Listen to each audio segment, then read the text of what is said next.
Ladies and gentlemen, good evening and welcome to episode number 53 of the Primetime Rundown interview series powered by StreamYard right here on the Eastern Observer, I-95 Sports Network, and Zingo Television, channel 198. Ladies and gentlemen, in the few months that I've been hosting this interview series, we've had the pleasure of featuring our fellow athletic communications professionals. But tonight, we focus on a different angle as we look to talk to those who started out in our profession but have since moved on into athletic administration. Why are we doing that? Because we want to highlight those in the business that have gone on to greater things while also educating ourselves on what it takes for us to get that seat at the table. So we tonight here on the Eastern Observer are excited to learn about the path of our special guest who is here with us tonight, the Associate Commissioner at the East Coast Conference, Melissa Reilly. Melissa, thank you for taking some time with us tonight. Absolutely. Happy to be here. Well, first off, Melissa, we're very happy to have you. But before we get started, we just want to invite all of our viewers that are listening in or watching to join the conversation. If you have a question for Melissa at any point during the show, feel free to drop it in. Whether or not she feels comfortable, we hope she wouldn't mind taking a couple of questions from our fans or viewers this evening. So just drop it in the comment box and we'll try to get to it throughout the evening. And also, don't forget, please be sure to subscribe to the Primetime Rundown. That tonight's interview is available for download in the Apple or Google Play stores, or you can subscribe to the Primetime Rundown on Spotify and iHeartRadio and listen in that way, or search I-95 Sports Network on YouTube. It's just that simple. All right, Melissa, let's get started. We usually start just about every interview within this series talking about what's really gone on for us this last now what's going to be 12 months because we've never really experienced anything like we have in this past 12 months with this COVID shutdown. So for someone like you who has a full-time job, you're also a professor, you also are a wife, you're a mother of two. So how have the last 12 months been for you and your family?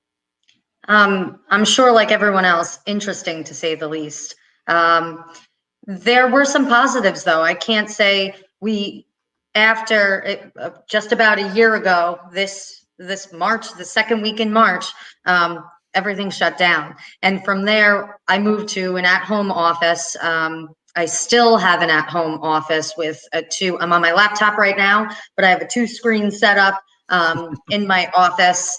I'm actually doing this in my kitchen tonight because the glare was not so great in my office. But, juggling being on Zoom calls and having your 5-year-old or 3-year-old run in, asking questions.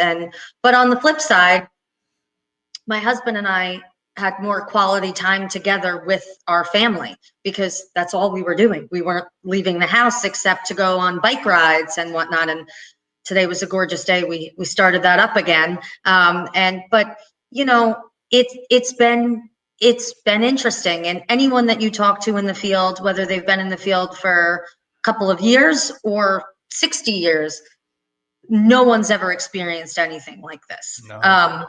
So it's been interesting to say the least, but we're still working. We're still getting our jobs done. If anything, it's shown that I'm at a conference office. So it's a little bit different, but that my job can be done remotely and virtually anywhere. So not so much for those that are working on a campus necessarily, depending on the different positions that you hold. But yeah, it's been very interesting, enlightening, to say the least. I think, and I kind of want to just jump off on this point based on what you had said, Melissa, was I feel like before the COVID pandemic that working from home or having that remote, unless you were maybe an entrepreneur, you were self-employed and you were able to work from home every single day, it just felt so much like working from home, whether you worked a 9-to-5 or whether you worked in college athletics, in such a way was kind of frowned upon because it felt like maybe you really couldn't be in a way as productive at home maybe as you could be in the office. It's incredible to see the way that's turned around in the last 12 months. Because everyone, after dinner, yes, maybe on my phone I would check my mail or whatnot. But now after dinner, my husband and I are both going in and sitting on our computers for a little bit and working. Or, if you get up, you can't sleep in the middle of the night, you can run downstairs and do some work. And that's the reality. People are actually working more. Not going to say that during the day I'm not throwing in a load of laundry or something, but but in fact, I think people are more productive because they're able to get more done during the day, plus not wasting time on commuting in Yeah. those cases, Yeah. Well, especially for those who have an hour or so commute. well, I mean, look, Melissa, you've worked both on the school side and the conference side, and whether that, and for you yourself, what it's like to constantly be having to be picking up your phone 25 times a day, or having 10 different coaches stop in your office between the hours of 9 to 5, and you maybe have a volleyball match or a basketball game at 7 o'clock that you have to get ready for. So yeah, I think to a certain extent, we're more productive in a way at home because maybe we don't have those distractions, especially for maybe like you or I, who maybe has kids in daycare, and this way we can sit in front of our desks, or for me in front of my dining room table every single day and just sit down and get work done. For you, Melissa, I mean, for you over these last 12 months, are you now I know your offices are located in West Babylon, but are you still working virtually for the most part? Are you back in the office? Has it been a combination of both? It's a little bit of a combination of both. Bob, the commissioner, he goes in probably 3 or 4 days a week. I try to go in at least 1 day a week just to, and it's funny, like I said, I have my whole desktop here, so I'm bringing my laptop to work where it was vice versa a year ago. But yeah, I try to go in, mail, touch base, but I have to say, no matter what, our communication is always there. So Bob and I talk a lot during the day, Casey as well. So, but we are, Casey is completely remote. And he is the one that's doing media relations in our office. Right. So, but he is completely remote. And like I said, I go in once, maybe twice a week, just to kind of touch base and make sure everything's running smoothly there. Yeah. Yeah, we've had a couple of guests on now, ranging from Division I, Division II, Division III, and especially on the Division III level, where sports really we're starting to see re-arise. But before that, I mean, for most of them, I mean, they were 12 months later, they're still working from home because maybe to a certain point there was no reason to even go in, because whether it's student athletes aren't practicing or whatever it might be. So I want to stay within 2020, 2021 here for a second before we backtrack a little bit, Melissa. But for you at the East Coast Conference, one of the only Division II conference, or I say you and the CAC here on the Northeast, that were able to produce a safe winter experience for its student athletes, a safe winter championship experience for its student athletes. And ultimately, you just wrapped up championships. Although it's been something you've been familiar with for a while, because between your two stints at the ECC, it's been the better part of 10 years. How was that experience for you, just kind of getting back into the fold with championships, knowing you're doing this in the thick of a pandemic? We started with bowling, and all of the thought and preparation that had to go into bowling. We're talking about, and I'm not going to get too into it, but the NCAA has, well, they have testing requirements, and depending on the contact, and whether it's a high contact sport or whatnot, there's different testing regulations. So basketball is being tested several times a week, every week. Bowling, that was not the case. So in fact, we hired a testing company and did testing for our bowling championships day of. We required one for, and unfortunately 2 teams had to pull out the night before the championships because they had positive tests prior to. So something we've never had to deal with. We were now requiring testing, needed proof of testing. We had to test day of, and for that we were able to provide a safe environment, or as safe as we could, for these student athletes. We joked, and I said I never would have thought, because from previous years, everything that went into basketball championships at a predetermined site and selling tickets and whatnot, I never thought the bowling championship would be more rigorous to plan and the logistics of it. Whereas basketball, we reverted to higher seeds. The ECC had a policy that all of the officials throughout the regular season and championships were tested game day with an antigen test. So we followed NCAA protocol, and even because NCAA said officials could be tested if they tested 3 times that week, they were exempt. We said if you're are going to ref in a game, one of our games, we're testing you. So it's been interesting, and getting back into it was really crazy focus on bowling because that was first, and making sure we had our ducks in a row for that. Basketball wasn't as bad because we weren't having fans, and that's a big piece of it, is selling the ticket and whatnot. But it was really like a regular season game for our hosts. It really fell on the schools. They had policies and procedures in place.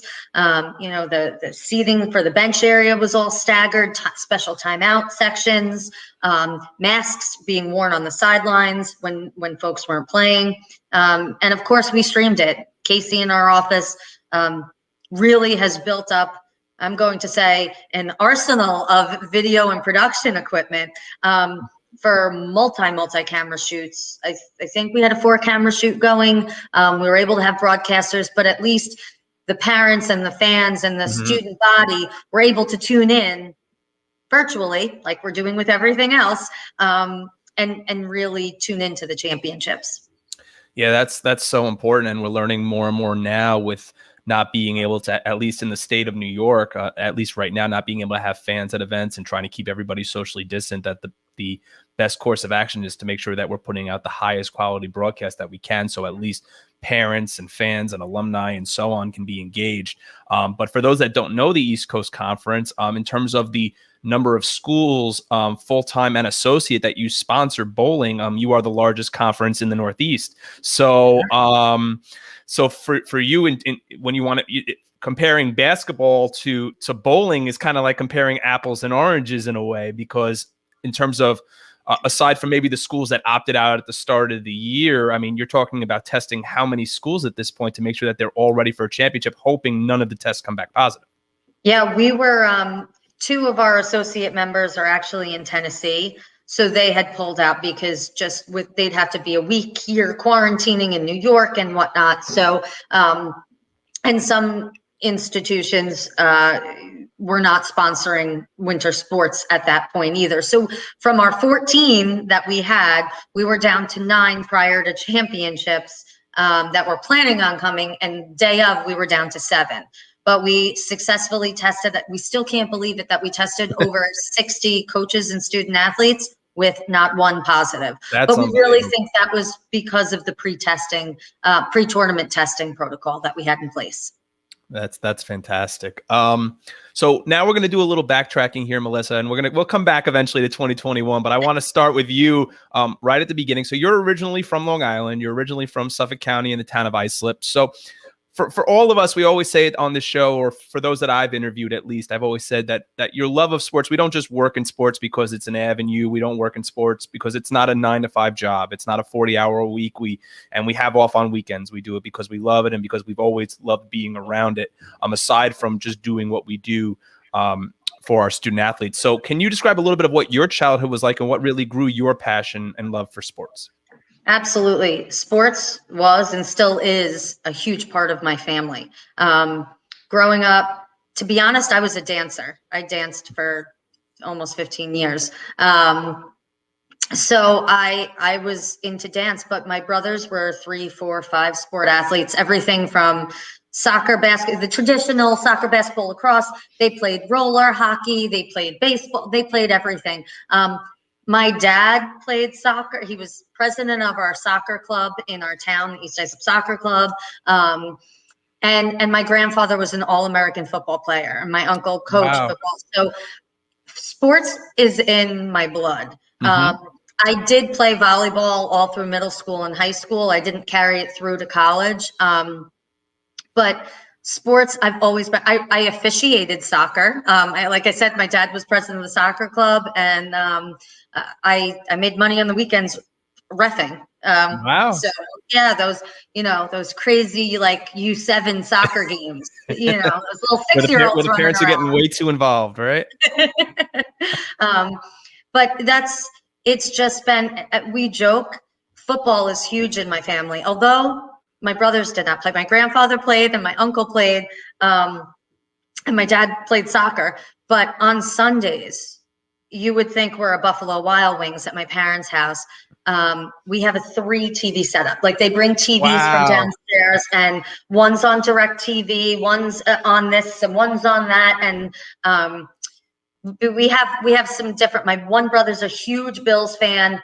The rest of my family is usually a Packer fan. My dad's all confused. He even has a shirt that says he's confused because he's a Jets fan.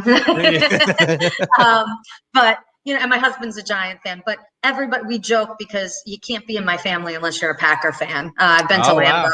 I've been to several games. But yeah, so sports has always been in my blood.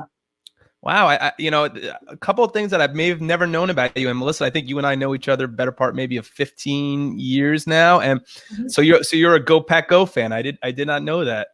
Yes, and my kids understand that even at their young ages. Some of their first words were "Go Pack Go."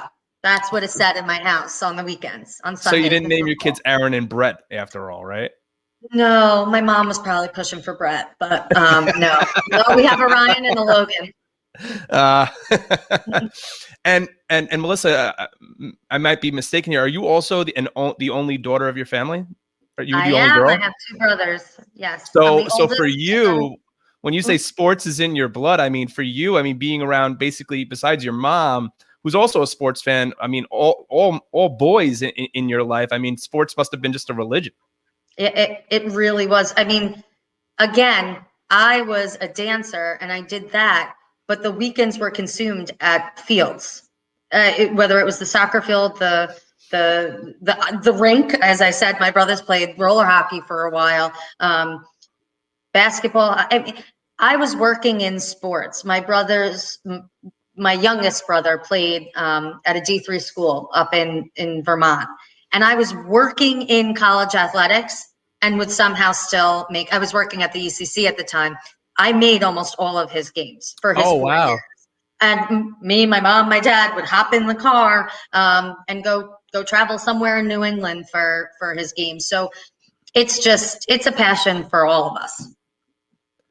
So for you, let's kind of talk a little bit about your experience in terms of, what the field you pursued as an undergraduate at Ithaca College, which you ended up majoring. Go figure, sports was your life. You ended up majoring in sports management, and Ithaca College, for those that don't know, has a well-renowned sports management program where those that major in sports management at Ithaca also really tend to get very, very involved also in their athletic department because there's such a relationship between their athletic department and their sports management program on campus. So I think we kind of answered this, but was there any other kind of inspiration besides really growing up in a family full of sports fans that, kind of ultimately led you to take sports management up as your field of study? Honestly, I went into school going back and forth with math, physics, education. I'm a math person. I'm a math mind, and I loved physics.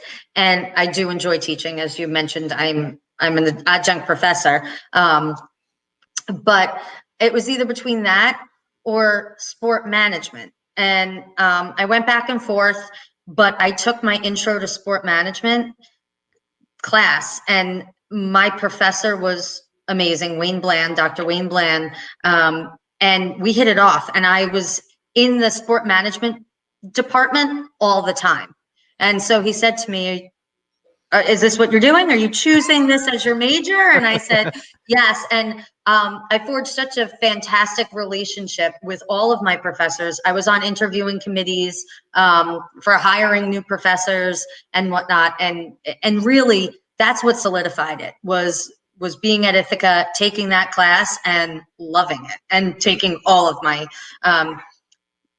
there was never a morning that I woke up, or an afternoon or an evening, whatever class it was, that I was like, oh, I don't want to go to class, because I loved all of my classes. Sure. And I loved my professors. So it made it so enjoyable. And that's how I knew I was really on the right path. I did get my math in there though, because I minored in economics. So okay. I had to I had to get that extra business side into it. So you learned a lot of supply and demand while you worked on in sports management. But I have to give you a lot of credit, Melissa. I don't think I've ever met one person now besides you who said that they absolutely loved physics. Well, I know I'm weird. It's okay. Excuse me. So going back to what we were saying in terms of how Ithaca, in terms of the relationship between the sports management department and their athletic department, is that where you received, even going back before your Dowling days, where you received your first exposure to maybe at the sports information office in terms of pursuing possibly sports information as what you were going to do after you graduated? Yeah, it was kind of funny because the experience that I had, I worked in the athletic office, and Ithaca really is a hands-on program. So there's volunteer work that you have to do every single semester. You need 30 hours of volunteer work. You have to do a field work and then a full-time internship. So my field work, they have a huge wrestling tournament. I did all the logistics for that. So I was really more game day, hands-on type of experience. And to be honest, I didn't really even know the extent of what the sports information or sports management or athletic communications, whatever umbrella the institution puts it under, what they really did until I was at Dowling. Well, so for you, even before you got to Dowling, when you had saw, for example, when you said you ran the logistics of a wrestling tournament and at least got to see in some way or another the inner workings of how things work, what was your initial impression of it? It was interesting and it seemed like a lot of work. And it is. There's no sugarcoating it, Melissa. It's okay. No, there's not. When I teach, because I teach in sport management programs now, if folks are looking for a 9-to-5 job, college athletics isn't it. And especially not sports information in college athletics, right? I mean, hey, I do compliance now. Maybe especially at the Division I level, maybe you can get more of a 9-to-5 in a compliance, but sports info, you are on. You are always on. What if something happens, especially at bigger Division I schools, but you are the public relations department for the athletic department. Sure. So if something happens, you need to be on and ready to handle that situation from a media standpoint. And I've had my fair share of those in my time, especially at Dowling. Yeah. So we're going to now kind of transition to your time at Dowling. But first, you had graduated from Ithaca in 2005. You graduated a semester early. And I'm going to kind of let you tell the story here because you almost immediately got your first job, which was as the director of media relations at Dowling. So you interned as a senior full-time. You said you had to do a full-time internship, and you did that at Dowling College. So for you, growing up in Islip, that was just a short drive away to Oakdale. So how did this opportunity exactly transpire? Like I know you were already there, but what events actually fell in place for this to happen? So I had started traditional full semester. I started in August, and I was doing more of the marketing and whatnot. And my boss, Brian Graff, was the assistant athletic director for external relations, and he oversaw all the marketing promotions as well as sponsorship and then the sports information department. So it was sometime in the middle of September that I got called into his office. Now I was learning what sports information was because I would help write the player bios. I would type up some of the player bios for the website and whatnot. But I didn't know the full extent until I was called into his office, and he said, "Melissa, the SID at the time was leaving and taking another job. She had just given her 2 weeks notice. We're going to need you to learn a lot of what she does. Like, we're going to teach you stat crew." And I went, okay, I've heard that word before, but I really don't know what that means. So I after about a week and a half, 2 weeks so I shadowed her for the 2 weeks. And then my first full week, I was doing the job pretty much. Right. They were helping me. Brian had learned, him and I together were learning volleyball statistics, which that gets very complicated. Soccer's not as bad. Sure. Lucky for me, I was familiar with both soccer and volleyball, having played. So it was easier for me to pick those up. But we had like 5 games in that week. You know how it is. And I went in, and here it is. I'm an intern, so I have a finite number of hours. And I went in and I said, Bri, if we keep at this pace, I'm going to be done, by the middle of October. My internship's going to be done. You don't need me for basketball season, right? Yeah, exactly. So he said, just hold tight. And I did. And I worked through another week or two, and I got called into the athletic director at the time, Rick Cole, who's now the AD at Hofstra. And he said, Melissa, we're going to hire you on a probationary basis, 3 months. And at 3 months, we'll have a meeting and see if we're moving forward. That meeting never happened. I was there for almost 3 years, took on more responsibilities as I grew, but it was a really interesting situation. I had a graduate assistant, and I was technically a senior in college. Wow. So she was older than me, and she was there, but she was great. She had graphic design, so she would do more of that graphic design piece, but we split stuff up. I had several graduate assistants through that time. And like I said, I really, the biggest thing that I did was I really never said no. So if I helped build a dock for the rowing team, myself and Deb DeJong, we were out there building the dock for them. I helped paint. They used to play at the St. John's in Oakdale. Sure. I helped paint the gym, anything that they needed. I ended up taking over SAC. And I was just always there and always willing. And that left a pretty decent impression, I guess, on all of the athletic administrators, because it opened up doors to everything else I've done in my career. So I'm very fortunate to have had that opportunity, and really was able to jump in even before I graduated college.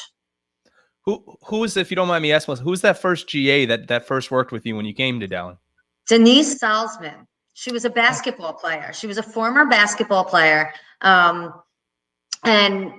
she was finishing up her degree, but she didn't want to go into athletics. But we had a great relationship, worked really well together. Yeah.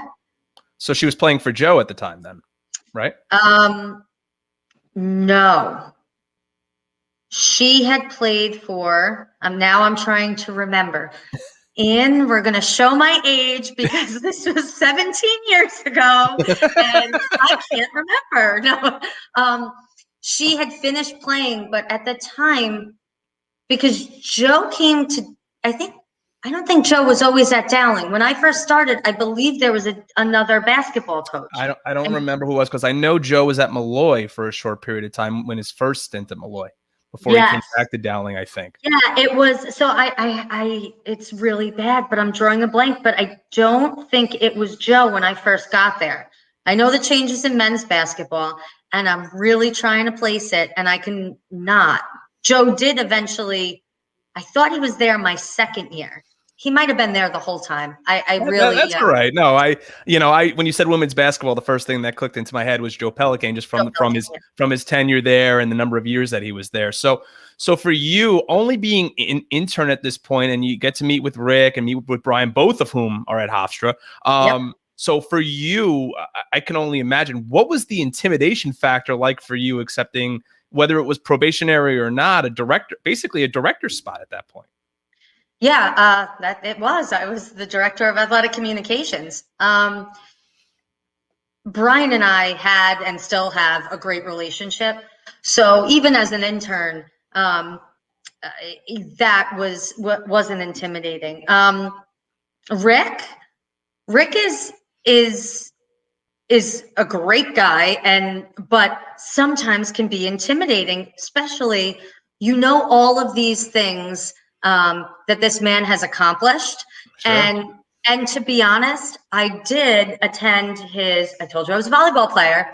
I remember him. My first meeting with Rick was really when I was a freshman or sophomore in high school, and he was running the Long Island Power Volleyball Camp. camps. And Right. I went to his power camp. So I still had him as Coach Cole in my head. So I think that was the more intimidating factor. And his motto was, to be on time is to be late. Sure. I was always I was probably one of the first in and one of the last to leave. It might just have been because that's sports info, but yeah.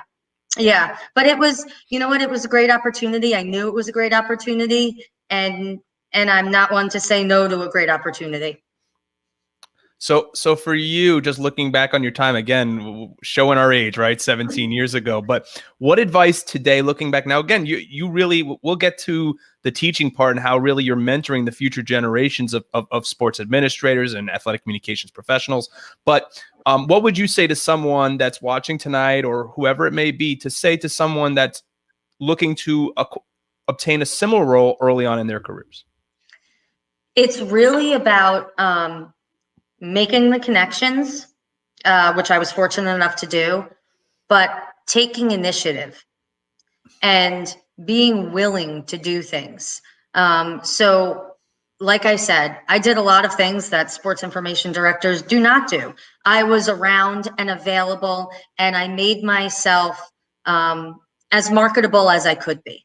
And that's what you need to do. That's what I tell my students all the time. I remind them that when they're sitting in the classroom, their best network right there are their professors. So if they're sitting with the hood over their head in the back like this, that's not making a good impression. And they could be the best person with the hardest work ethic, but that's not what you're portraying. So I always try to tell folks to portray who you actually are in the classroom. You know, you have to be there. I try to make my classes as dynamic and interactive as possible.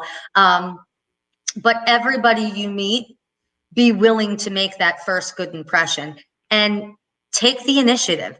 Don't sit back and wait for someone to ask you to do something. Be willing to say, hey, I see that needs to be done. Can I go do that? Because people take note of that. Sure.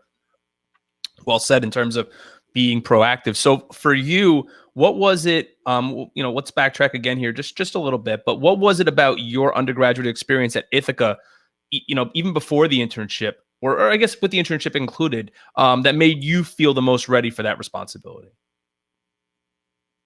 That's a great question. I don't know if there was any one thing. I think all the field work, and one of my volunteer, and I use this in my class now. One of my volunteer hours, well, several of my volunteer hours, where I went and helped out at a CYO scheduling. They had this massive, they were having this massive CYO tournament, and my friend and I went, and we sat in with a bunch of parents, and we were scheduling games and who needed to play. So, you asked about that intimidation factor. I've always been one who's been almost more comfortable in front of adults than I had my peers.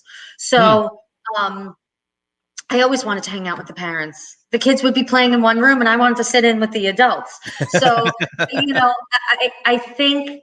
I think all of that and all my experience at Ithaca with that field work, the volunteering, okay, this is nothing that I haven't seen before, and I'm ready. And what else can I do? And how can I bring it to the next level? And part of it is my personality.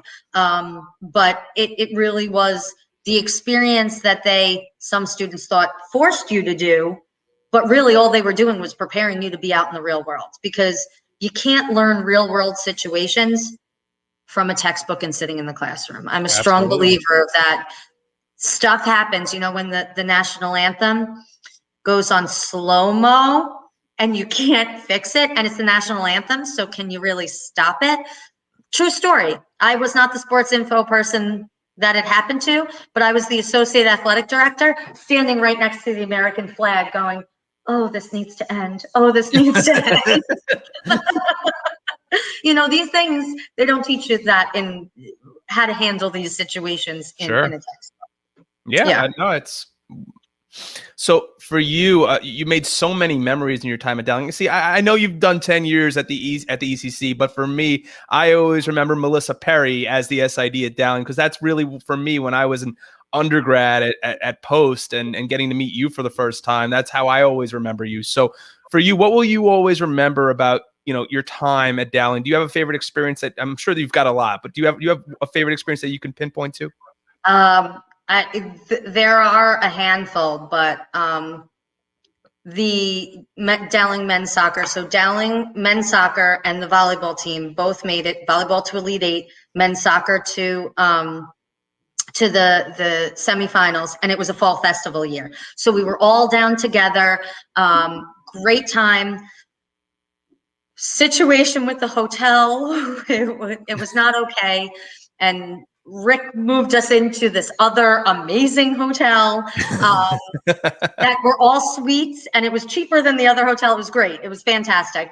But I will never forget men's soccer winning the national championship. And I'm still friends with, and I adore him to death, the head men's soccer coach, John DeRico, the whole staff. Yep. But he used to, we shared an office. Our offices were next to each other. And he used to call me Tinkerbell because that's how I would walk in my shoes. I know, funny, but I will never forget coming down from the press box, and the student athletes are going nuts. The volleyball team's in the stands going nuts, and coach just looking at me and saying, "We did it, Tink. We did it. I can't believe we did it." And I was really part of that. And he went, in fact, to call me. We had gotten home, everything, you know, all the fanfare had died down. And I think it was a day or two after we had gotten home. I was standing in my parents' kitchen, I'll never forget. And John DeRico called me on the phone and said, "Hey, I just really wanted to thank you for all you did for our team this year, and how supportive you always are of the team and me." And, you know, it's about the relationships that you make. There are still former student athletes that I stay in touch with and keep track of, because I'm so excited for what they're doing in their personal lives and their professional careers and how adorable their kids are. So it's really all about the relationships. But that, I mean, that's got to go down and we went to several national championship games with lacrosse and Elite Eights with volleyball, but that one really stands out. So 10 years at the ECC, a few years at Dowling, so many years down the road, and then the unfortunate events of Dowling College closing its doors happened. So it hit you in a couple of different ways. Not only you worked at Dowling, you did your internship at Dowling. So you got your first, you got your real first taste of collegiate athletics there.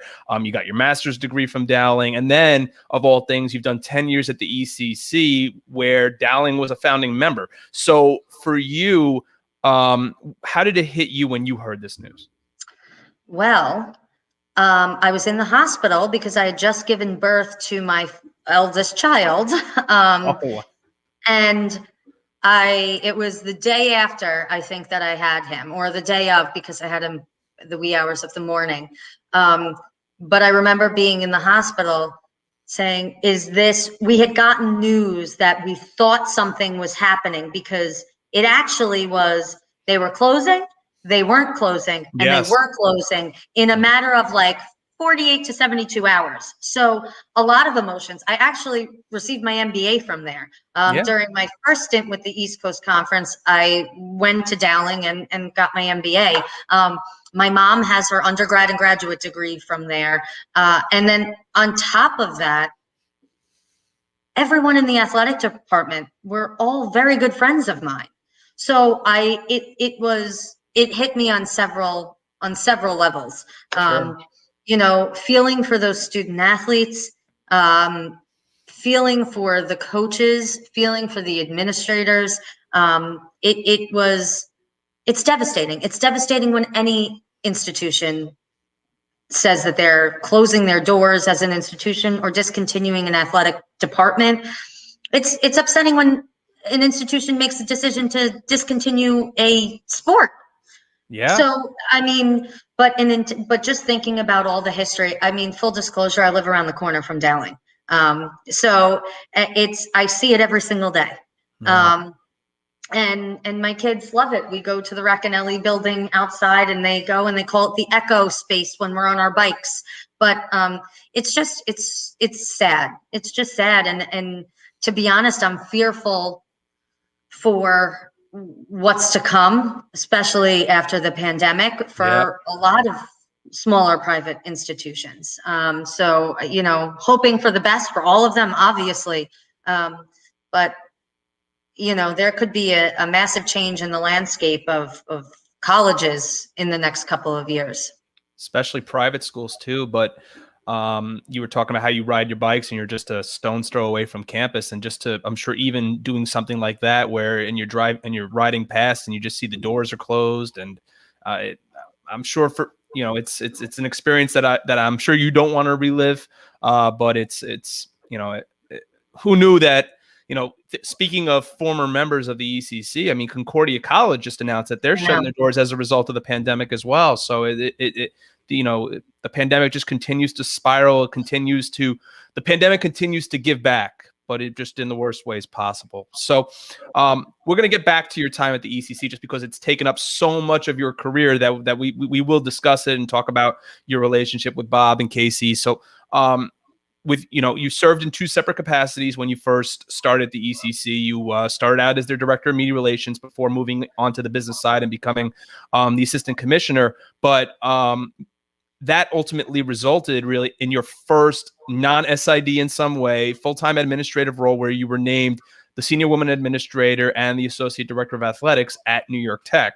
And again, I'm talking about another school that has recently shut down its athletic program. We'll get back to it. But for some of us who are still full-time SIDs, we sometimes feel like, I guess, and I'm speaking maybe speaking for myself, but speaking for others, though, who say maybe sometimes that they feel that because you're an SID that maybe you're barricaded a little bit or hindered from obtaining that kind of position because maybe sometimes an administrator doesn't know what you do or knows what the SID does, or sometimes maybe the SID position is, I don't want to say frowned upon, but at the same time, it's just maybe not looked at the same as maybe a director of compliance would, or someone who works already in athletic administration. So what propelled you as an SID to, even though you already had the title of assistant commissioner, to apply for this position and ultimately move away permanently from SID work? Well, to be honest, I was at the ECC, serving in that capacity, as you said. I was the director of media relations. I also held the senior women administrator title at the ECC. Okay. Bob and myself are very big on professional development and personal development of the student athletes. So I also was in charge of really running all of the programming that we still do today, 10 years later. For our student athletes, and it moved into coaches and whatnot. But about 3 years into my first stint with the East Coast Conference, I had finished my MBA, and our assistant commissioner, Tom Emberley, was actually taking another job. So I went in, and here it is again about taking initiative. And I said to Bob, I said, I think I can do that job. I said, Tom had already been I wanted to learn about compliance. So he had already been kind of telling me things in our day-to-day across the hall kind of things. And he would show me what had to be done. And I, again, had received my MBA, and I'm a numbers person. And I said, I would really like to apply for that position in hopes that we could rehire for my position. And we talked about it, and we went through it, and Tom weighed in as well. And Tom was a former SID and then moved into that position. So I was given the chance at the East Coast Conference. And during that time, my 5 years, I think it was, at the East Coast Conference, I had become very good friends with Clyde Dowdy, who was the AD at the time. And I was very close to Lenore Walsh, who then left to take the Old Westbury AD position. So when that opened up, I had the conversation with Bob, and I said, I think I'm really interested in this position, and then applied for that position. Mm-hmm. And then 3 years later, I was back at the ECC. Don't worry. We're gonna bring the timeline present, but I'm staying here for now. While you had that administrative experience, as you had said, at the ECC, what was it like to finally get that first spot, even though you had it at the ECC, but really now, you were away from the nest where you had made yourself so comfortable for so long. So, what was it like that you finally got that seat at the table? It was fantastic. I mean, I was upper administration. Clyde and myself were a unit. That's how him and Lenore worked. We made decisions together. Coaches and student athletes knew if they couldn't get to Clyde, they would come to me, and vice versa. So it was fantastic. He brought me in on the top level. I was in meetings with deans and upper level management of institutions all the time. So I gained more confidence, and I will not lie that the NYIT Sports Info Department, my dear friend Sabrina, it was just her. So there were times that I had to put on, which again made me more marketable, that I did put on my SID hat. And had to cover or do something. And you know what? I could do it. Yeah, I might have needed a 5-second refresher and say, okay, wait, oh my God, I almost forgot to put in the clears for lacrosse. But how does the ground ball work? What? I said, how does the ground ball work again? Oh, please. Oh, and no, I will, sorry, I'm making you spit out your drink over here. But I will tell you that we had a situation at one point, and Sabrina there was my last year at NYIT was a little crazy, to say the least. I was pretty much the interim athletic director. I lost my compliance person because he took another job. And Sabrina was hired in alumni relations. Yes. She now is the director of alumni relations at NYIT, but she was hired as the assistant director. So she still helped out, but the GA was doing all the sports info. And we had a major situation, and the GA and I had to sit, and here again, sports info was not under my realm of something that I had to do in my job description, but because I had the knowledge, Chantel and myself, Chantel was the GA, we had to sit and watch an entire lacrosse game and figure out why the ground balls were so off. Only to realize as I'm going through, I'm like, this was men's lacrosse. I said, oh my God, there's draw controls. They had scored, and this was our team was visiting, like they went somewhere else, but the visiting team had used the women's lacrosse, and that just screwed up all the ground balls. So we figured it out, we switched it over. But these are things that, no offense to any athletic director, associate athletic director, but if you don't have the background, I mean, unless you were a former lacrosse coach, but if you don't have the background in sports info, you wouldn't have been able to do that. Sure. So again, even though I stepped away from it, somehow I always find myself doing something back in it.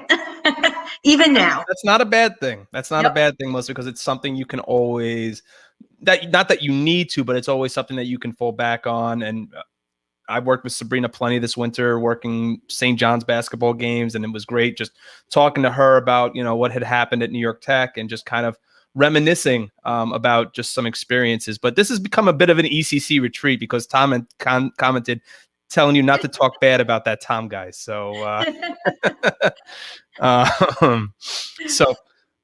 let's talk a little bit now, Melissa, about what happened at New York Tech, and as a result of the pandemic, that they became one of those first schools to drop their athletic programs, at least here in the Northeast, as a result of the pandemic. So for someone, again, this is looking back just on hard times, as someone who worked at New York Tech, even though you weren't there when everything got shut down, what was it like, even for you now back at the ECC, to hear this news? It's devastating. Again, friendships that I mean, my poor friend Carrie, who I worked with at Dowling. We literally started our career together. After everything happened with Dowling, she was hired and brought her whole team over to New York Tech to start a women's lacrosse program. And here she was, it's happening to her again. You know, the women's soccer coach, again, was a former Dowling person. So all of these people who were my friends, you know, one of my closest friends, Dean Kambakis, is the athletic trainer, and you know, and Carlos, the soccer coach, all of these people, Coach Dunn, you know, it's just, you feel for the people and you feel for the student athletes. And that's what breaks your heart when any of this happens. You know, it's those poor student athletes who are like, what do I do now? And they feel lost. And in a time where everyone's dealing with, you know, making sure that they have a strong mental health regimen going on, right? Because we're all worried about our mental health. You know, this is just another blow, so to speak, you know, because we're dealing with a pandemic. We can't see, we got our spring seasons cut short. Now finally looking to go back to school and get back to it. And now I don't have a home. And that's how people felt. You know, the student athletes, yes, they could still you know, go to school and get their degree. But if you are an athlete, you know how much of a part of you it is, right? So they're now looking for a new place to play, and how is this going to affect me? And it opened up that wound all over again, and just watching it unfold and hearing from the student athletes and the coaches and the administrators is just, it's heartbreaking. And obviously, you know, it was another void to the East Coast Conference, and a strong athletic program. So it was upsetting.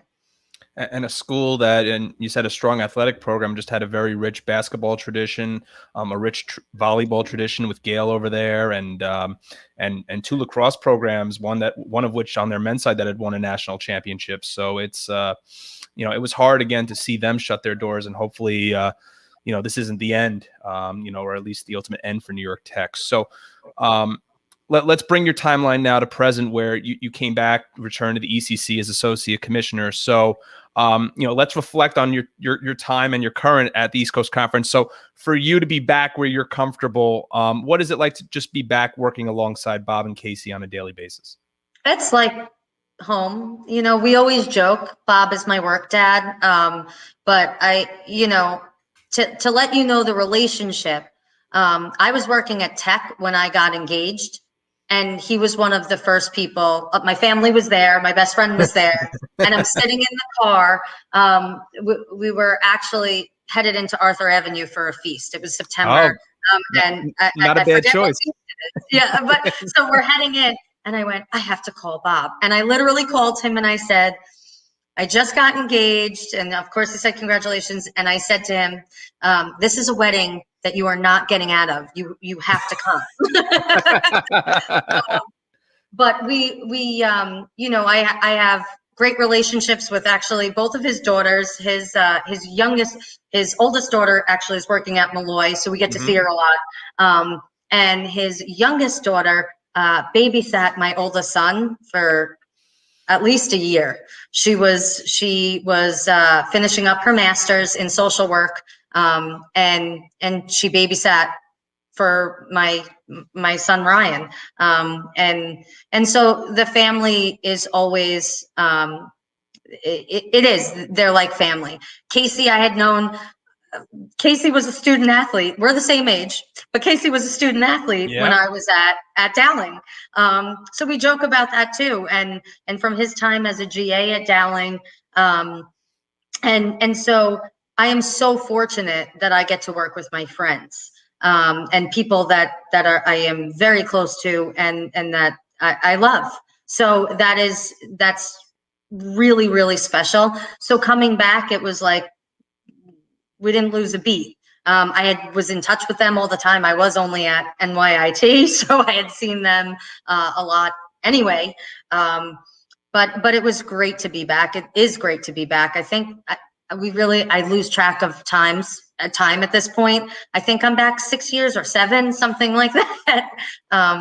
But it really is great to be back. This might seem like the same question, but it might. I'm going to phrase it a little differently because maybe I'll get a different response. But because you've had the opportunity to work with really the same group of people for so long, what has it been like to work from a standpoint of on a professional basis? What has it meant to you to work with Bob and Casey for as long as you have? What has it done for you professionally? I have the opportunities that have come out. Bob knows a lot of people, and I have been able to network with a lot of folks because of my connection to Bob. With Casey, he's taught me. He is the expert on producing broadcasts. But I have actually learned how to do that. I somewhat know how to set up the broadcast. I've had to step in if he had to deal with something and fix something on a camera. I know how to switch from camera to camera. I know how to put on a commercial.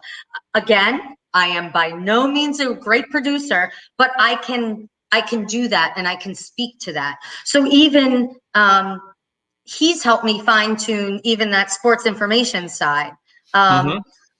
But another thing is the way Bob leads, and as a boss, he pushes us to try new things and do new things.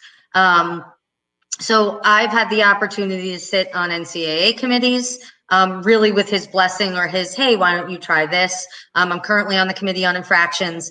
I was the national chair for the men's and women's tennis, not chair, I was on the national committee. I was the chair of the East region for men's and women's tennis for several years.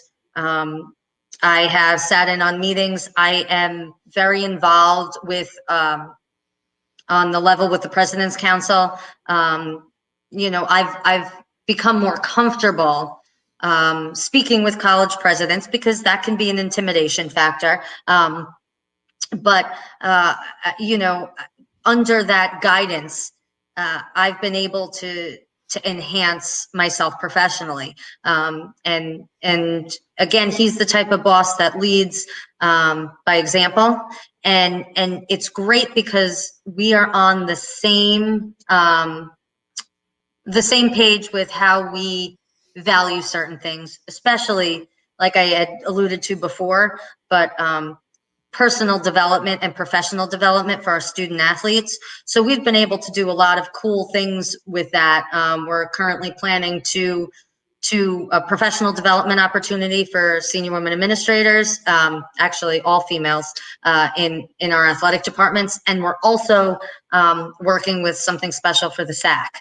So all of these things that we've been able to do, because of the way we work together, and really I've been able to enhance my skills, even being at the same place for so long. And COVID also helped with that because of dealing with a whole plethora of new issues. But yeah.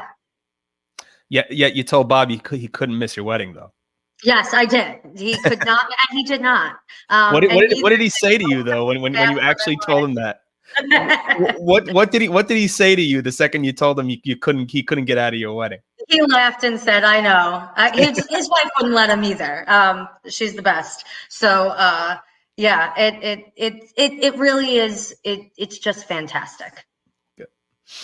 So you're someone that has worked in both settings, the school and the conference, and we've chronicled that over the last almost hour now. But considering you spent a decade's worth of your career in a conference office setting, what is it that you have such a deep admiration for that you've spent most of your career in a conference office rather than a school? I think both have their perks. To be honest, if I was not teaching, I would miss being on campus a lot more. I miss the interaction with the student athletes, with the, with the coaches, but really the student athletes, and being able, there's nothing like watching that freshman class come in and see what they do over the 4 years. Sure. And see the people that they've become over the 4 years, what they do outside of the field. At Tech, we had the Fed Challenge. The one group that went to the finals of the Fed Challenge was made up of 4 student athletes. So again, excelling completely outside of athletics. I mean, they were all very good athletes too, but completely excelling outside of the classroom. I mean, of the field and in the classroom. But being at a conference office, like I said to you before, working virtually, it's really funny because pre-pandemic, I was talking to Susan Peel from the NCAA. She oversees the Eligibility Center in the NLI.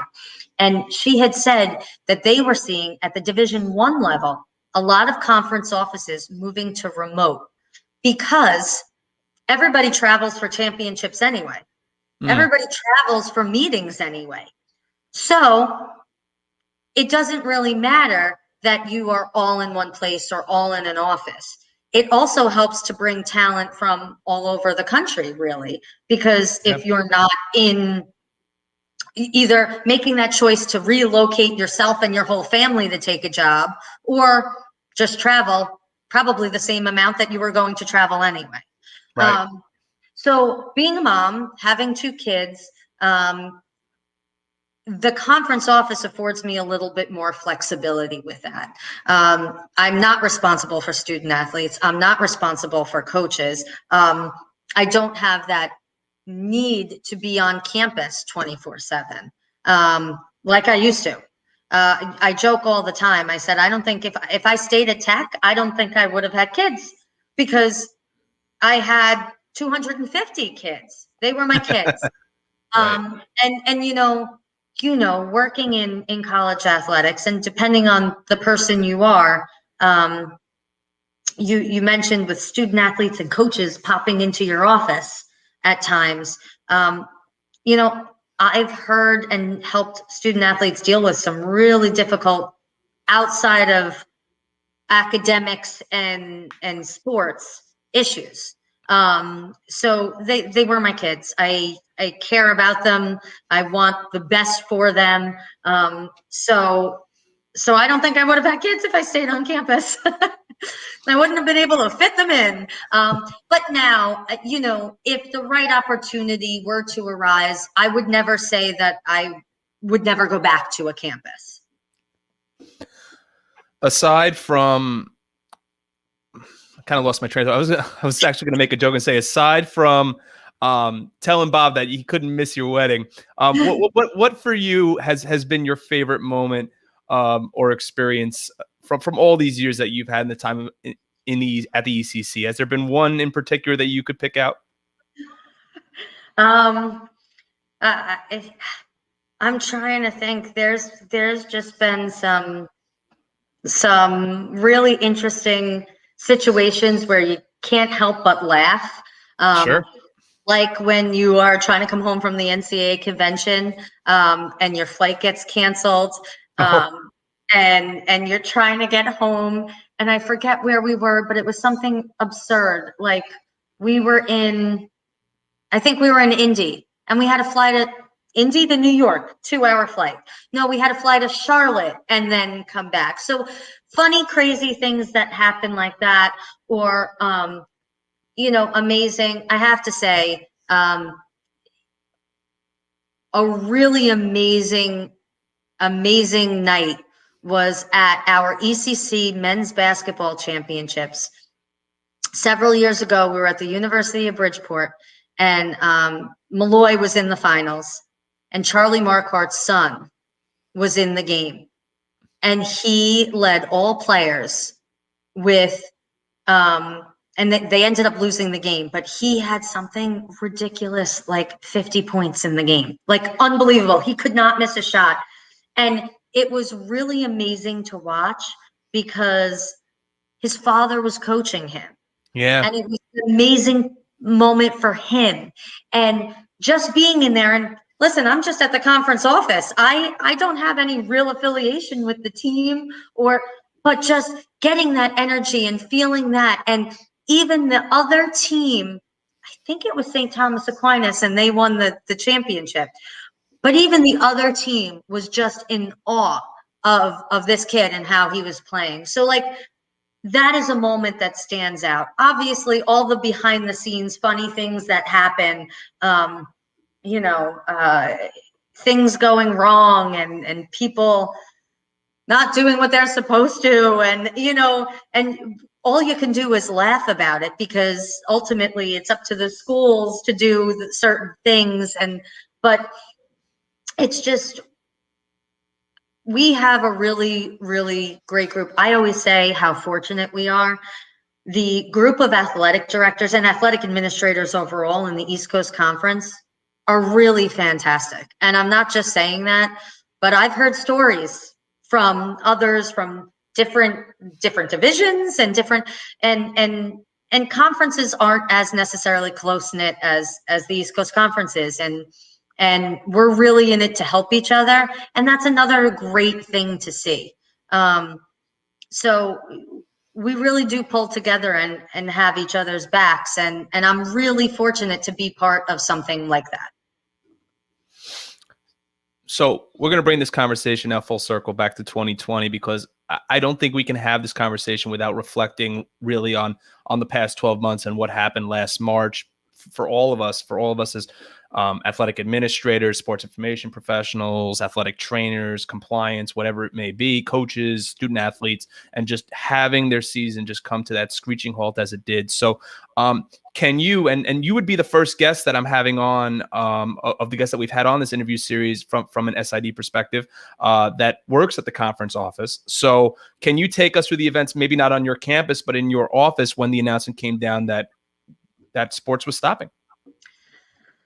We kind of knew it was coming. So as I said, we're at the year mark here. And I remember driving down last year. We were in DC for our basketball championships. So I remember driving down, and John Hopkins had either made the announcement, they were hosting, that they were not going to have fans, and they might have ultimately canceled. And it was a stone's throw away from where we were in DC. So we kept working with the athletic director to say, are we shutting down? Are we not having fans? What's happening? So that was the start of it. Heck, I even remember I was flying out to the convention in January when no news was really starting to break about this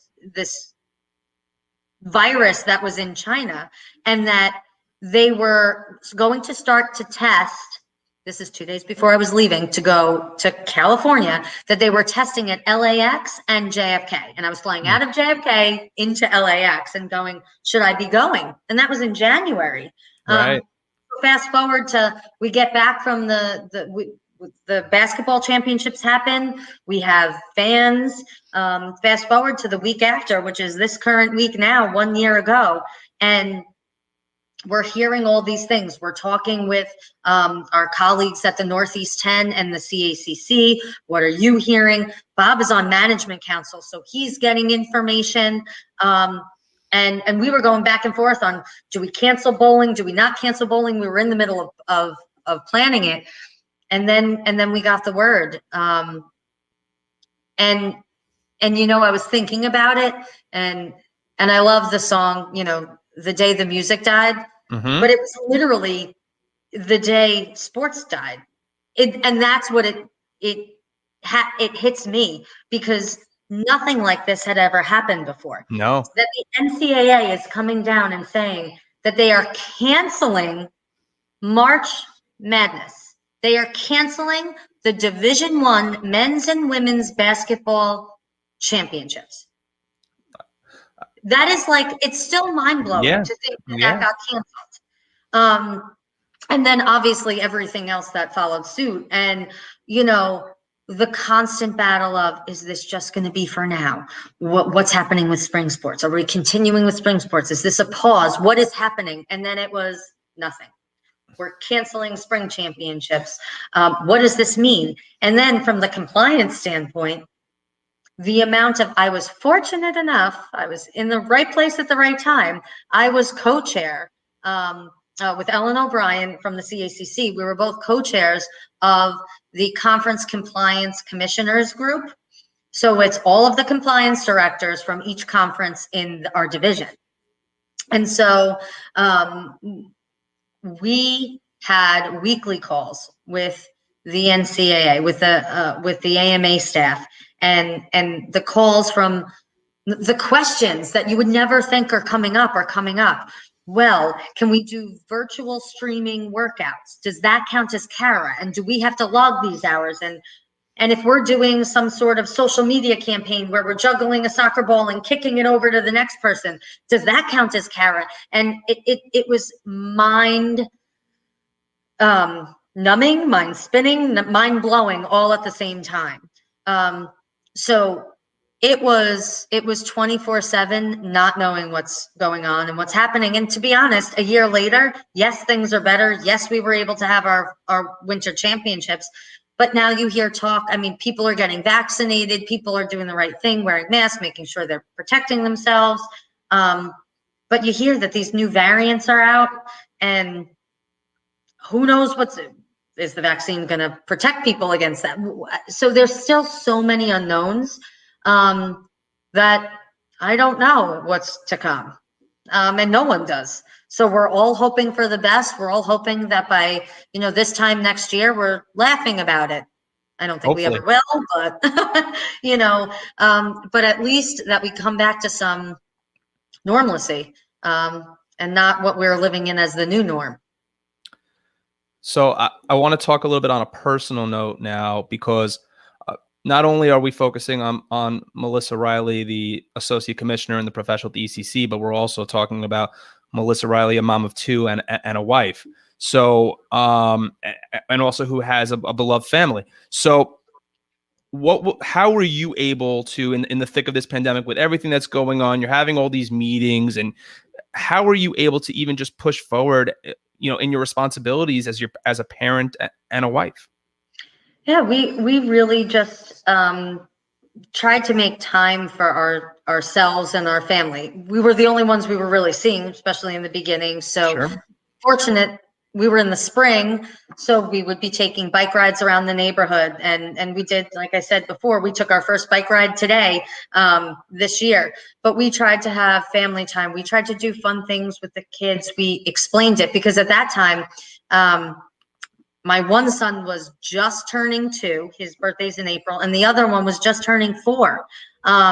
So they didn't know what was happening. So trying to explain that, but really we made a conscious effort to, I worked out a lot. I have this love for Pure Barre. My husband even bought me a ballet bar for Christmas, which was really exciting. I told you I was a dancer. I know that, yeah. It's kind of yoga, dance, Pilates all in one. So, I took a class this morning virtually. I'm not comfortable going into the studio, so it's great that I have the bar at home. But working out, as you said, my classes still continued. I was teaching classes, so they still continued. Because I just, don't think that I do enough. I also sell Color Street nails. So that business really picked up because you couldn't go to nail salons. So I had people. So I kept busy. Myself personally, I'm also fortunate enough that my parents have a second home in Vermont. So we would escape and quarantine there. They're on 6 or 7 acres. So we are able to go bring our food, stay in the house, but run around outside, That's and great. the boys were able to explore nature. We did go on nature hikes and things like that.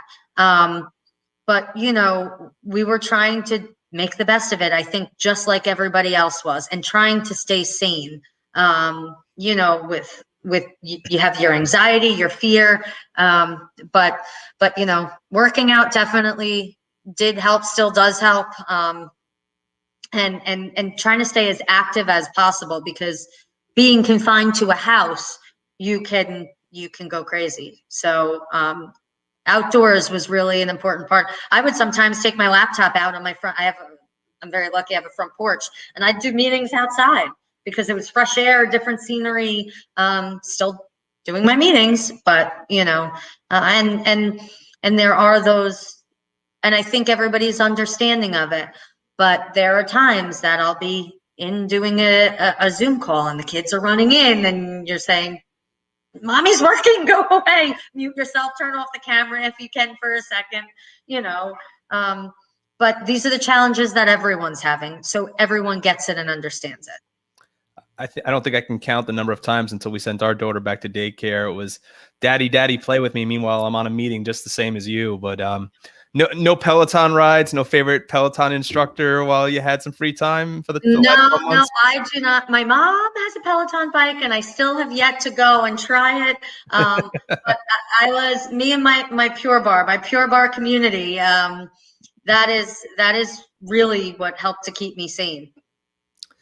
So we've touched on it a couple of times, Melissa. So I want to focus on this part of your experience now, where you've been giving back and you've been teaching, majority at Farmingdale, but now you've ventured to other places as well where you're teaching. And for the most part, you've given back as a sports management professor just up the road from me at Farmingdale State College, something you've been doing for the better part of a decade. So at the same time now, even though you've been out of the sports information business, even though you really haven't been, based on the experiences you're telling me, you've never really actually left, but you're still helping to grow future athletic administrators, future sports information professionals. So what is this last decade for you as a professor, as a teacher, to really mold these young minds and turn them into the profession, to see yourself the way you started, and now that's what you're doing for them?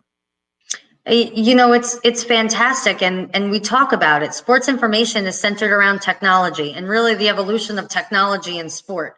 I hate to say it, but 17 years ago, I wasn't dealing as a sports information director with any social media. Nope. It was the website. And for those of you who might know this, I was on Dreamweaver.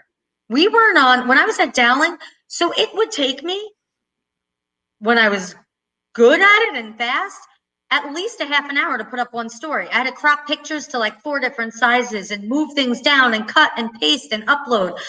It wasn't as easy as technology has allowed the evolution of the job to be, because there's so many other demands, to be quite honest. I was focused on the website, but now if you're not putting things out with video, with tweeting stuff out and Instagramming pictures up and whatnot. So social media has now evolved to a big part of what we discuss in class, and how to generate content, but also how to manage the content and really, because it's not just your account that people are following, it's the coach's account, and are the coaches doing and saying the right things? So I think the job has become definitely more complex, because where you were worried about what they would say to the Newsday reporter or Channel 12 or TV 55 that would come to cover you, now you're like, what are they going to put on what kind of pictures are they putting up? Are they tweeting out prospective student athletes? Like all of these things now come into play. So we talk about that. And then the evolution of Stat Crew itself. I mentioned Stat Crew, but really now in my class, we talk about the NCAA Next Generation with the NCAA statistics. Yeah. And how much easier it is that if you have a touch screen, you could just be going like this and you're not worrying about typing everything in. But don't worry, I play some of those YouTube videos of Stat Crew basketball and show them this is how it was and this is how it is. So I love it. I mean, and I think it's really important to have, I try to get a guest speaker or two in to the class. And I try to tell my students, I always push the internship or volunteering, because bringing it back, like you said, full circle, it's all about networking and gaining experience, because that's what makes you the most marketable. The people you know and the skills that you know. So, that is what I try to impress upon my students all the time.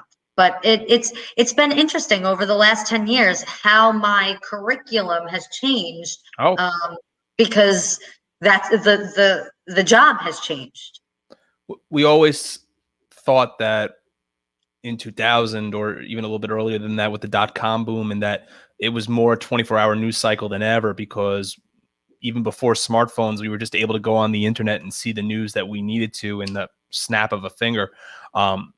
It's 24/7, 365, even more so now, just because now you just need to open up an app or whatever it may be, and you get your news. I mean, look, I'm a Twitter addict now. I mean, up until about maybe 6-7 years ago, I didn't use Twitter. I had a Twitter account, but barely used it. Now, I mean, I'm on that thing more times than I can count, just not even so much for my own personal job, but for my own interests, my own self-interest, just following the teams that I follow along with, because I know that's the first place that I'm going to get my news from.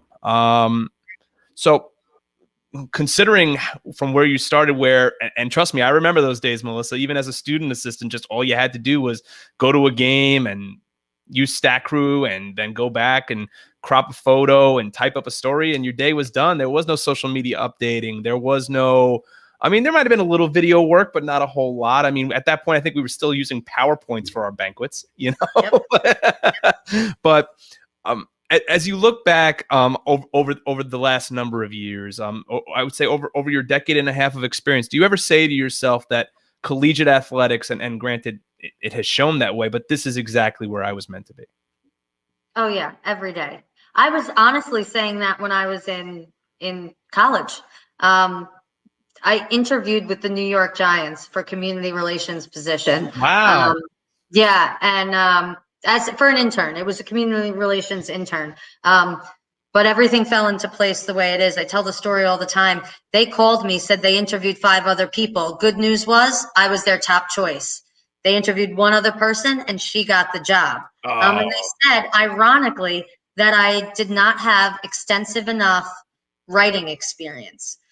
And that's what I ended up doing for a living for a good number of years, was writing. But I think it happened for a reason. And even in my interview with the New York Giants, they said, where did you see yourself? Like when you were in Ithaca, what was your dream job? And I said, well, one of 2 things, being the person that was really community relations. I wanted to, the NFL always had those commercials with the United Way. And Yes. I said, I want to be that person. I want to be the NFL person 60, which is, yeah. That's what I wanted to do. Or work in college athletics, because who doesn't love college athletics?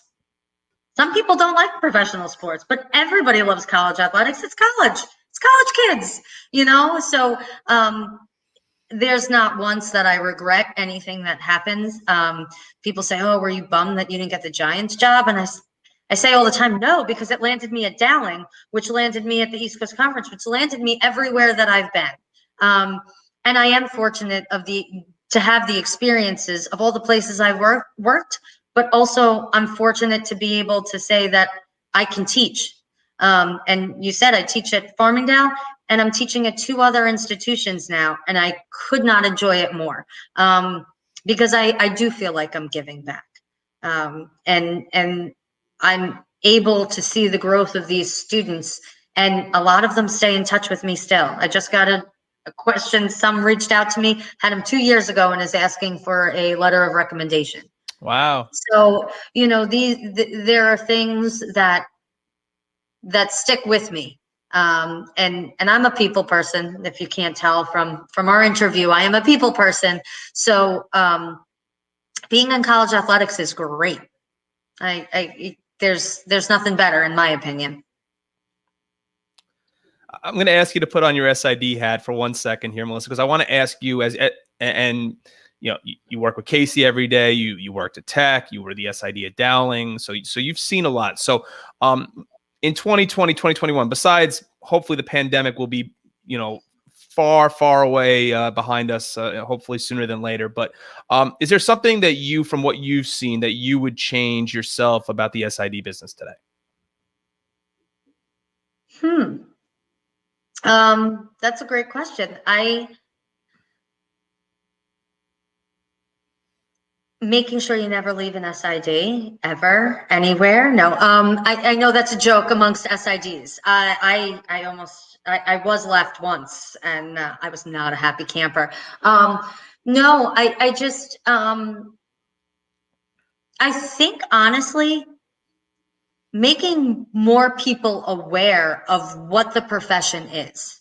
And the reason behind it is something that you said in the beginning that stuck with me, that maybe in some cases and at some places, the SIDs might not, or athletic communications professionals might not get the kudos that they really deserve. And it's really because people don't really get exactly what they do. I think sometimes I think it's that, and that, but they are a extremely vital part of the organization.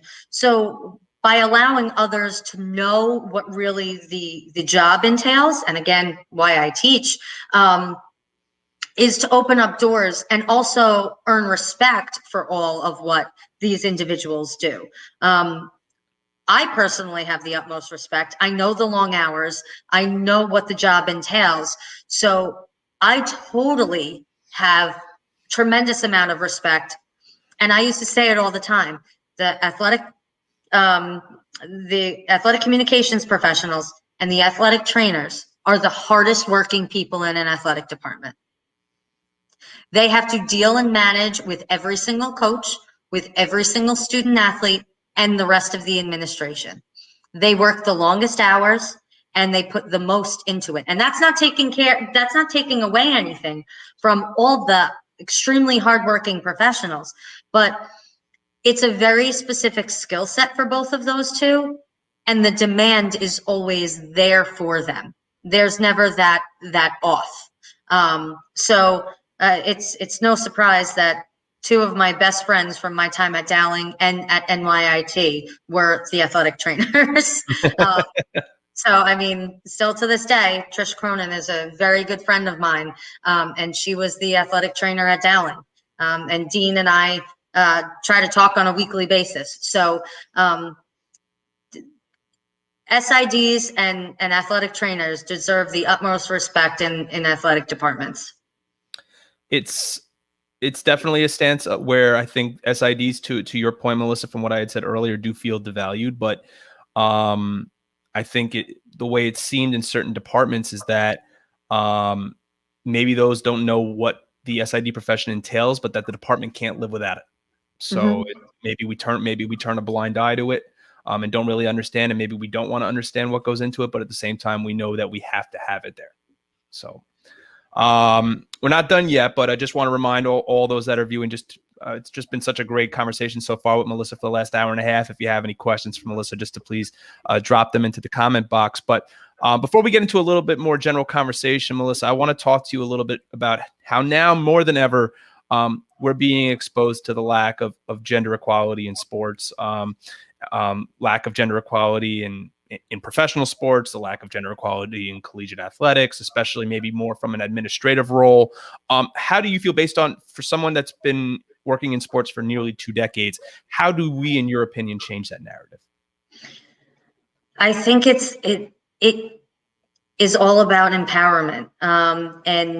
And if we're talking about sports, it starts with the athletes when they are little, but really through and really developing them in college. We tried to have opportunities, especially at the East Coast Conference, for younger professionals and for our female student athletes who are interested in getting in and breaking into the field of athletics. We see it now more than ever that even at the professional level, it's very minuscule, but we're seeing female coaches coaching males, and I think that has to be more accepted. I think making and empowering women to be to know their value and to be confident and to give them the tools and the skills that they need to be competitive in the marketplace. That's important in athletics and college athletics, but across the board, in every profession. I was laughing because I knew I was coming on here today, and yesterday was International Women's Day, Yes. and I thought that it was fitting because that's what we try to do every day, is empower women to shoot for the stars. And to be honest, that was instilled in me. You brought up my family, but everyone has always told me in my family that there was nothing that I couldn't do. If I put my mind to it, I could do it. And so I always had that in my head, but I also, my family valued a strong work ethic. So if you can prove that that you're there and you're willing and you have that initiative, the hope is, and again, it is the hope, but that there'll be amazing individuals that understand it and see it. The only reason I had the job or even applied for the job at the East Coast Conference the first time was because Rick Cole called me on the phone. I was working at the American Heart Association, and he called me and he said, Melissa has the commute, because he knew I did not enjoy my commute from American Heart Association. And I said, oh, great. And he said, the director of media relations just opened at the conference office. I think you need to apply for it. Wow. So he empowered me to do that. And I've already spoke about my relationship with Bob, but he has empowered me to take every step that I have taken. In fact, he forced me because I said I didn't want to go. But through a connection at Ithaca, I received a job offer, an interview offer, and then ultimately a job offer through a connection. And he said, Melissa, you have to go on the interview. And again, that's why I call him my work dad. But this was with my first stint at the East Coast Conference. And he said, you have this opportunity, you have to go and take it. And then he said, what's the worst you do? You get offered the job and turn it down, which is what happened. But, I even was offered, I had 2 job offers that I turned down. One was working with a major league NLL team, and one was working in the website world, with a website provider. So, you asked me about college athletics too. I had opportunities to leave. I did it once with American Heart Association, and it wasn't for me. College athletics was where it is. And again, if we're empowering people like I was empowered, if we continue to empower these young women, there's no stopping them. So in 2 decades, and you already mentioned your personal relationships with Rick Cole and Bob Dranoff, among others, but you can choose to be as personal about it as you want. So in almost 20 years in the business, and I repeat that again, how have you felt as a woman in the sports business? Thanks for hitting home the 20 years. No, I'm just kidding. I know you long enough, Melissa. I'm allowed to do that. There have been times. I've been fortunate that I've been in positions of power as a female and as a younger female. And in 90, I would say 90 to 95% of the time, I never have an issue, never had an issue. I treat people with respect, and as people, it doesn't matter who you are. That's how I live my life. There have been times that I have had run-ins with certain individuals that have put me down for being a female or being younger. And I politely had to remind a situation that's in my head right now. I politely had to remind that individual that I was their boss, and but I was younger. And had I been now a little bit wiser, because once again, I keep getting older, I should have went to HR because that individual on several occasions had put me down and had treated, and I was the superior. And again, I don't ever like to put that. I treat everyone as equals. We're all equals. But when you're trying to intimidate me, I have to politely remind you that, so there's been, like I said, seriously only 2 people that come to mind, which I think is pretty good in a 20-year career, that I really had issues with. And it was both because I was female and because I was younger than the individual. So what do you feel, looking back on those experiences, is the best way to advocate for women in sports going forward to avoid these instances from happening?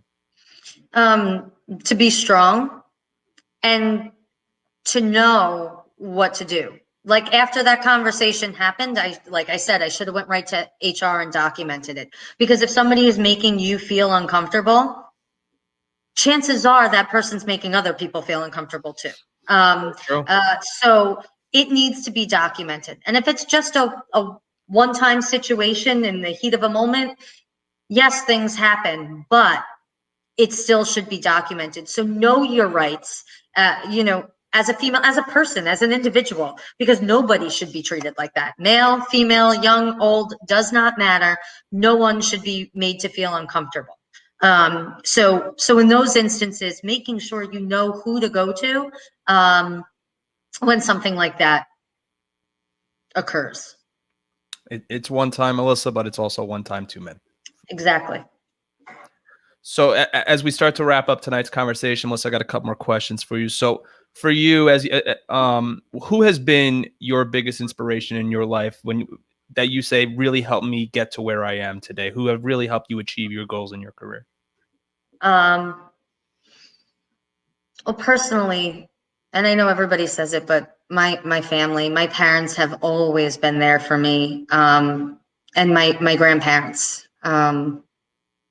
My grandfather was the one who took me to see Ithaca College. He was a high school guidance counselor, best person by far. Anyone you ever speak to who knows the man knows that he is just an inspiration.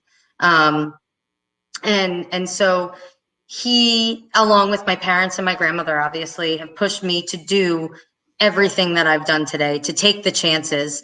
And then starting in this, and I'm not just saying this because he made a comment, but my first friend in the business was Tom Emberley. And he was in the business before I was. So he always tried to mentor and help me. So the first 2 people who really helped me when I became an SID were Tom and Jerry Milani, who was the director of media relations at the it was the NYCAC at the time, when I was at Dowling. So they helped me to kick off my career. And then I've met some wonderful people through, and I'm not just rattling off names, but there are some amazing females who helped me to get to where I am now and today, including, I know I mentioned Sabrina, who's a great friend, but Kate Whalen I always looked up to Kate. I worked very closely with Melody Cope and Deb DeJong, who are good friends of mine, but they helped me again to get where I am today. And I'd be remiss if I didn't say Lenore Walsh and Gail Wasmus. I was fortunate enough to work with Gail when I was at NYIT, and to this day, I mean, we still get together. We're very good friends, but these are people who all led by example, and who were willing to go out of their way to help me, and as mentors and colleagues and friends, able to move and help me propel my career in the path that I wanted to. And there are still things today, it's even funny because as you get older and you're meeting new people, my colleagues in the region offices at the conference offices in my region. Ellen O'Brien and Molly Belden, we text all the time, question with this, and even Carlin at the PSAC. I mean, what you do is you build a network of people that you could fall back on and bounce ideas off of. And at one point they could have been a mentor, somebody you looked up to, and then they become a colleague, and then they become a dear friend. So I am fortunate to have all of these amazing people, and especially these strong, wonderful women in my life, that I continue to bounce ideas off of and serve as a sounding board sometimes for them. And together with them have been able to bring up other young individuals into the mix. Some that Ian. I mean, Carla and Jess, all former student athletes, interns that now I see where they are. Brianna Felice, who's at Malloy as the SWA, was one of my first interns and a former student athlete of mine. So it's just so amazing to see these wonderful individuals and where they've come. So, I've had a lot of inspiration in my life from all aspects, obviously stemming from my family, but then I've been fortunate in the professional realm to work for great bosses, like I said, Rick Cole and Bob Dranoff and Clyde Dowdy, who have been mentors and are inspirational people in their own right. So, I am extremely fortunate. As we wrap this up, Melissa, you had mentioned about your love for ballet, but have you taken on any additional? I mean, it can't be too much as a mom of two, of a 3-year-old and a 5-year-old, but have you taken on any new other hobbies, projects over summer? Like, what was really your go-to thing during quarantine besides ballet? Well, my bar, like I said, I have to say, probably like everyone else in the country, binge watching shows. Like when you just had to escape reality. Yeah. Like Outlander was a big one. Me and my husband watched Outlander. We watched all of Shameless. We just watched Bridgerton, Schitt's Creek. It ran the gamut of things and some great movies in between. But we just started The Crown because we finished Bridgerton. So we were like, well, let's try The Crown now. So it's carried over. Which is just funny because this is what everybody was doing. You couldn't leave your house, so you went out during the day. And what did you do at night? What did you do on a Friday or Saturday night? You watch Netflix, right? That's it. You streamed to something. Now, my husband and I were talking. I think I need to get another hobby. I just don't have time for it right now. We were joking about it the other day. I do my workout pure, but I love to read. With 2 little kids and an exhausting day, sometimes reading doesn't happen and I'd rather be watching some Netflix. So, nothing that fun and interesting. I mean, you're out in Oakdale, Brookhaven. You could, maybe take up skydiving as a possible hobby. I am not a plane person. I get on them to go to places, but there's no jumping out. I have the fear of falling out of the sky, so I don't really want to do that as a hobby. Well, Melissa, thank you so much for coming on tonight here with us to the Primetime Rundown interview series. Melissa, as we had mentioned, is the Associate Commissioner at the East Coast Conference. Feel free to give them a follow on Twitter or Instagram at ECC Sports. But Melissa, thank you so much for coming on this evening and for sharing your experiences with us. We really appreciate it. I appreciate it. Thanks for having me. All right, Melissa, just hang out there for one more minute. But before we go, we do have to pay some bills and let everyone know what's coming up on the Eastern Observer. We've amped up your wrestling fix with our newest show, the Daily Wrestling News Show, with Minutes to Bell Times, Ryan Joy, every Monday through Thursday in the morning, starting at 10 a.m. And then if you want to get more wrestling in, make sure to tune in tomorrow night. Al Carl, Tyler Adele, John Smith, Ryan Joy, John DeConti, and Gary Mihefe for the Essential Wrestling Podcast. With coverage beginning at 6 p.m.